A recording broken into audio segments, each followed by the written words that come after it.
Brain షార్ప్గా అవ్వాలంటే ఏం చేయాలి? బాగా తెలివైన ఒక వ్యక్తిని చంపి అతని మెదడుని బయటకు తీసి దానిని ఉప్పు నీటిలో వేసి బాగా ఉడికించాలి. ఆ తర్వాత ఆ సూప్ని ఒక గ్లాస్లో పోసుకోవాలి.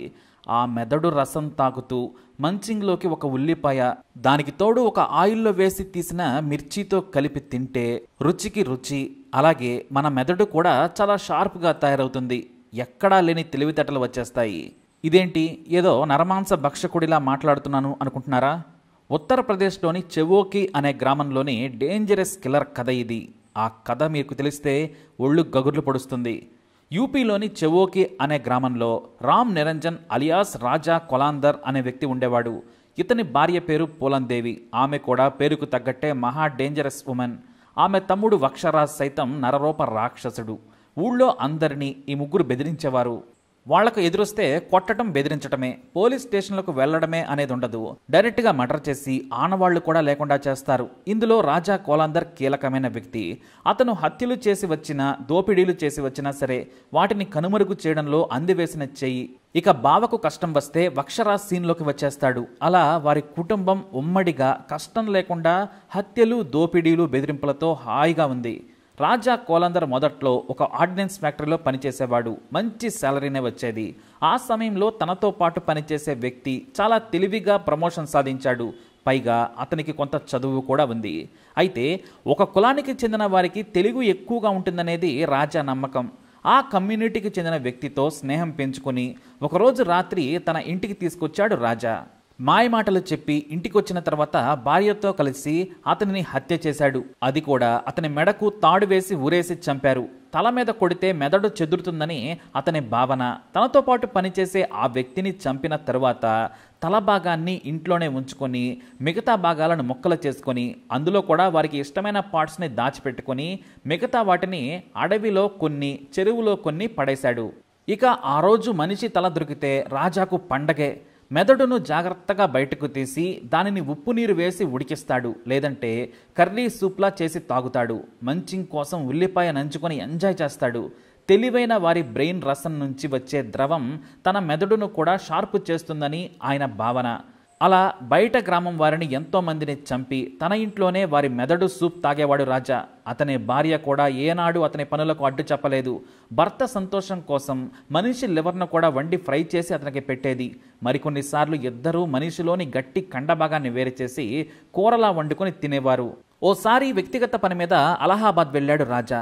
అక్కడి నుంచి లక్నో చేరుకునేందుకు చీకటి పడింది. పైగా తాను ఉన్న చోట వాహనాలు ఆగడం లేదు. అదే సమయంలో రాత్రి 9 గంటలకు హైవేపై చేయి పెట్టగా ఒక కారు ఆగింది. తాను లక్నో వెళ్లాలనుకుంటున్నానని రాజా వారికి చెప్పాడు. ఇదేమి ప్యాసింజర్ కారు కాదు, చీకట్లో నీకు ఏమైనా అవసరం ఉందేమో అని కారు ఆపానన్నాడు ఆ కారులోని వ్యక్తి.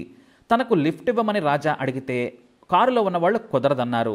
తాము మధ్యలో రెస్ట్ తీసుకుంటాం, వేరే వెహికల్ చూసుకోమన్నారు. కారు ఆగింది కదా అని మూత్రం కోసం డ్రైవర్ సీట్లో ఉన్న వ్యక్తి కిందకు దిగాడు. అతడిని బతిమిలాడాడు రాజా. ఆర్టీసీ బస్ ఎక్కి పొమ్మని కాస్తంత నిర్లక్ష్యంగా, వెటకారంగా సమాధానమిచ్చాడు. అంతే, అతని దగ్గరున్న కత్తి తీసుకుని మెడలో ఆ వ్యక్తిపై పొడిచాడు. ఊహించని ఈ ఘటనకు కారులోని వ్యక్తులు భయపడ్డారు. వారిని కూడా కారు దిగేలోపే పొడిచి చంపాడు రాజా. ఆ తర్వాత దూరంగా వెళ్లి ఒక లారీ ఎక్కి లక్నోకి చేరుకున్నాడు. అయితే ఎవరు ఆ హత్యలు చేసిందనేది పోలీసులు తేల్చలేకపోయారు. దోపిడీ హత్యల కింద వాటిని క్లోజ్ చేసేశారు. ప్రతి నేరస్తుడు ఖచ్చితంగా పోలీసులకు దొరికిపోయే నేరం చేస్తాడు. రాజా కూడా అదే చేశాడు. రాజా భార్య జడ్పీటీసీ మెంబర్గా పోటీ చేసింది. అది కూడా ఒక పేరున్న పార్టీ తరపున.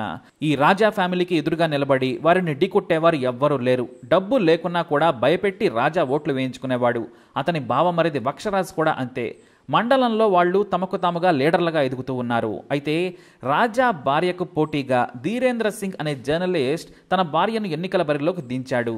వాస్తవానికి ఎన్నికలకు ముందు రాజా, ధీరేంద్రలు మంచి స్నేహితులు. కానీ ఎన్నికలు వారి స్నేహానికి చిచ్చు పెట్టాయి. ఇద్దరి మధ్య హోరాహోరీ నడిచింది. చివరకు రాజా భార్య గెలిచింది.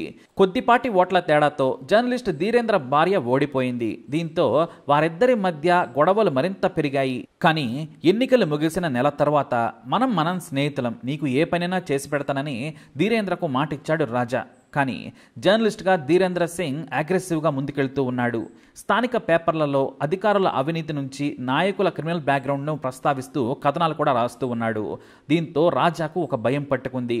తన గురించి కూడా కొంత ధీరేంద్రకు తెలుసు. ఏదో ఒక రోజు తనపై కూడా వార్తలు రాస్తాడేమోనని భయపడ్డాడు రాజా. పైగా అతనిపై రౌడీ షీట్ తెరిచారు జిల్లా పోలీసులు. కొన్ని కేసుల్లో జైలుకు కూడా వెళ్ళొచ్చాడు. 3 హత్యల్లో విచారణ కూడా ఎదుర్కొంటూ ఉన్నాడు. ఒకానొకసారి తాగిన మత్తులో బ్రెయిన్ సూప్ సీక్రెట్ కూడా ధీరేంద్రతో పంచుకున్నాడు రాజా. దీంతో ఏదో ఒక రోజు తన భార్య పదవి పోగొడతాడేమోనని రాజా భయపడ్డాడు. ధీరేంద్ర మర్డర్కు ప్లాన్ చేశాడు రాజా. తన భార్య ద్వారా అభివృద్ధి ప్రోగ్రాం గురించి మీడియా సమావేశం ఏర్పాటు చేయాలనుకుంటున్నానని ధీరేంద్రకు ఫోన్ చేయించాడు. ఇక పోలన్ దేవి కూడా నటిస్తూ అన్నా అని పిలుస్తూ ధీరేంద్రకు ఫోన్ చేసి తన ఇంటికి పిలిచింది. ఆమె మాటలు నమ్మి ధీరేంద్ర రాజా ఇంటికి వచ్చాడు. అప్పటికే వక్షరాజ్ కూడా ఇంట్లోనే ఉన్నాడు. తన పేరు పేపర్లో వచ్చేలా చూడాలని పోలన్ అతన్ని కోరింది. రాజా కూడా సాయం చేయాలని, పాత గొడవలు మరిచిపోవాలని కోరగా ధీరేంద్ర సరేనన్నాడు. ఆ తర్వాత అతనికి మద్యం పోసి మాటల్లోకి దించాడు రాజా. ఆ వెంటనే వెనక్కి వెళ్లి తాడుతో మెడకు ఊరేసి ధీరేంద్రను చంపేశారు. అతని భార్య బావమరిది సాయం చేశారు. ఇద్దరూ కలిసి విశాలంగా ఉన్న తమ ఇంట్లోని వెనుక భాగంలో శరీరాన్ని ముక్కలు చేశారు. బ్రెయిన్ కోసం తల భాగాన్ని ఉంచుకున్నారు. మెత్తగా ఉండే బాడీ పార్ట్స్ను కూర చేసుకున్నారు. మిగతా భాగాలను సంచిలో వేసుకొని తమ గ్రామంలో ఉన్న పెద్ద చెరువులోకి కొన్ని భాగాలను విసిరేశారు. అతని సెల్ ఫోన్ను సైతం స్విచ్ ఆఫ్ చేసి చెరువులో పడేశారు. మరికొన్ని అడవిలోకి వెళ్లి జంతువులకు కొన్ని భాగాలను విసిరేసి వచ్చాడు వక్షరాజ్. ఆ రోజు రాత్రి ధీరేంద్ర బాడీ మటన్ కర్రీతో పాటు బ్రెయిన్ సూప్ తాగి ఎంజాయ్ చేశారు రాజా, అతని భార్య. మరుసటి రోజు వరకు ధీరేంద్ర ఇంటికి రాకపోవడంతో అతని కుటుంబ సభ్యులు డిసెంబర్ 17, 2000 స్థానిక కిడ్గన్స్ పోలీస్ స్టేషన్కు ఫిర్యాదు చేశారు. జర్నలిస్ట్ కావడంతో శత్రువులు ఎక్కువగా ఉండే ఛాన్స్ ఉందనుకున్నారు. కానీ జర్నలిస్ట్ ధీరేంద్ర భార్య మాత్రం తమకు రాజా కోలాందర్ మీదే అనుమానం ఉందని ఫిర్యాదులో రాసింది. గత ఎన్నికల సమయంలో జరిగిన గొడవల కారణంగా రాజా తన భర్తను హత్య చేసి ఉండొచ్చని పోలీసులకు చెప్పింది జర్నలిస్టు భార్య. పైగా రాజా మీద రౌడీ షీట్తో పాటు నేర చరిత్ర కూడా ఉండడంతో పోలీసులు అతని కాల్ డేటాను పరిశీలించారు. కానీ ఏనాడు కూడా ధీరేంద్రకు రాజా ఫోన్ చేయలేదు. అయితే మిస్ అయిన రోజు మాత్రం చివరిగా ధీరేంద్రకు పోలన్ దేవి నుంచి కాల్ వచ్చింది. ఆమెతోనే చివరిగా మాట్లాడాడు ధీరేంద్ర. దీంతో హఠాత్తుగా పోలీసులు అతని ఇంటిపై దాడి చేశారు. అంతే, అక్కడ సీన్ చూసి పోలీసులు షాక్. రాజా ఇంట్లోని ఒక గదిలో మనిషి పుర్రెలను అందంగా పేర్చుకున్నాడు. మొత్తం 14 పుర్రెలు. ఇవన్నీ ఎక్కడవని పోలన్ దేవుని ప్రశ్నిస్తే నా భర్త తెచ్చాడు, అడవిలో దొరికాయని కబుర్లు చెప్పింది.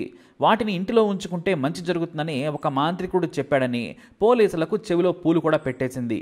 కానీ ఒక పుర్రె అక్కడ చాలా ఫ్రెష్గా కనిపిస్తుంది, తేమగా ఉంది. ఇదెప్పుడు తెచ్చారు అనడంతో ఇది నా భర్త అడవిలో తెచ్చాడని మళ్ళీ అదే కహాని చెప్పింది పోలన్. ధీరేంద్రకు ఫోన్ ఎందుకు చేశావు అంటే ఊళ్ళో కొత్త రోడ్డుకు శంకుస్థాపన చేస్తున్నాం, పేపర్లో వచ్చేలా చూడాలని కోరానని, అంతకు మించి అతని గురించి తెలియదని చెప్పింది. మరి రాజా ఎక్కడ అంటే ఊరికెళ్ళాడని అబద్ధాలు చెప్పడంతో ఆమెను విచారణ కోసం పోలీస్ స్టేషన్కు తీసుకుపోయారు. ఇక అక్కడ పుర్రెల గురించి మొదలుపెట్టి తమదైన శైలిలో విచారించడంతో నిజం మొత్తం ఒప్పుకుంది పోలన్. ధీరేంద్ర హత్య తర్వాత రాజాతో పాటు వక్షరాజ్ కూడా పారిపోయాడు. ప్రత్యేక టీంలను ఏర్పాటు చేసి వేటాడగా వారం తరువాత తమ బంధువుల ఇంట్లో ఉండగా రాజాను పట్టుకున్నారు పోలీసులు. అతన్ని విచారించగా ఈ బ్రెయిన్ సూప్ స్టోరీ బయటకొచ్చింది. ఫ్రెష్గా ఉన్న పుర్రె ధీరేంద్రదని ఒప్పుకున్నాడు. గతంలో తాను చేసిన హత్యలను సైతం క్లియర్గా చెప్పాడు రాజా. అయితే మనిషి భాగాలు కూడా రుచిగా ఉంటాయని, అందుకే చంపిన తర్వాత కాల్చుకుని లేదంటే కూర చేసుకుని తినేవాడనని పోలీసులకు చెబుతుంటే వారు సైతం గజగజ వణికిపోయారు. దాదాపుగా 14 పుర్రెలు ఇంట్లోనే పెట్టుకున్నాడు. గుర్తు తెలియని వ్యక్తులను వేరే చోట చాలామందిని హత్య చేసి ఉంటాడని కూడా పోలీసుల అనుమానం. మొదట దోపిడీలు, ఆ తర్వాత హత్యలు చేయడం మొదలుపెట్టాడు రాజా.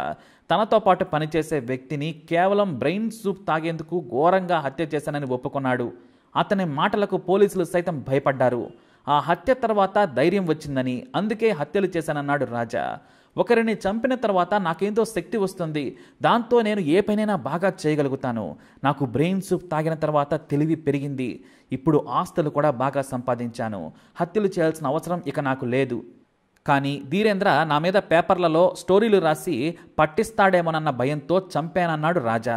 ఈ నరరూప రాక్షసుడు 2001 నుంచి ప్రస్తుతం జైల్లోనే ఉన్నాడు. రాజా ఇంట్లో ఉన్న పుర్రెలే ఆధారాలు. అది తప్ప మరో సైంటిఫిక్ ప్రూఫ్ కానీ సాక్ష్యాలు కానీ లేవు. రాజాకు వ్యతిరేకంగా ఎవరూ సాక్ష్యం చెప్పే ధైర్యం కూడా చేయలేదు. అయినా సుదీర్ఘ విచారణ అనంతరం అలహాబాద్ సెషన్స్ కోర్టు రాజా కోలందర్కు యావజ్జీవ శిక్ష విధించింది. అతనికి సాయం చేసిన భార్య పూలన్ దేవికి వక్షరాజుకు కూడా 3 ఏళ్ల కఠిన కారాగార శిక్ష విధించింది న్యాయస్థానం.